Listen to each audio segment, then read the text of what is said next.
ગુજરાતમાં સલામત મુસાફરી અને વ્યવસ્થાઓના દાવા વચ્ચે જોખમી મુસાફરીના દ્રશ્યો સામે આવ્યા છે. આંતરિયાળ અને સરહદી વિસ્તારોમાં જોખમી મુસાફરીનો છૂટો દોર જોવા મળી રહ્યો છે. જીવના જોખમે અનેક લોકો જોખમી મુસાફરી કરી રહ્યા છે. અંતરિયાળ અને સરહદી વિસ્તારોમાં એસટી બસ અનિયમિત હોવાને કારણે લોકો જોખમી મુસાફરી કરવા માટે મજબૂર બન્યા છે. અનેક એવા ગામો છે જ્યાં એસટી બસ જતી જ નથી.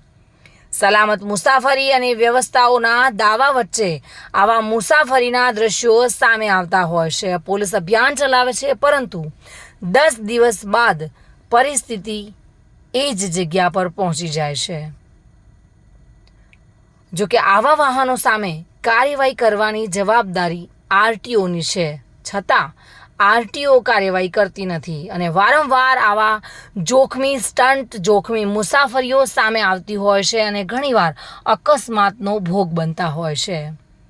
ત્યારે ફરી એકવાર આંતરિયાળ અને સરહદી વિસ્તારોમાં જોખમી મુસાફરીના દ્રશ્યો સામે આવ્યા છે અને આવી જોખમી મુસાફરી ઘણીવાર લોકોના જીવના જોખમે બનતી હોય છે. જોખમો હોય છે, જીવ પર અકસ્માતનો ભોગ બનતા હોય છે, જીવ ગુમાવતા હોય છે. નાના બાળકો હોય છે, મહિલાઓ હોય છે, ઘરના મોભી પણ હોય છે અને ઘણીવાર આવી મુસાફરીમાં લોકો પોતાના જીવ ગુમાવતા હોય છે. અને આવા જોખમી મુસાફરીના દ્રશ્યો ખરેખર શરમજનક પણ કહી શકાય અને ખૂબ ગંભીર બાબત પણ કહી શકાય.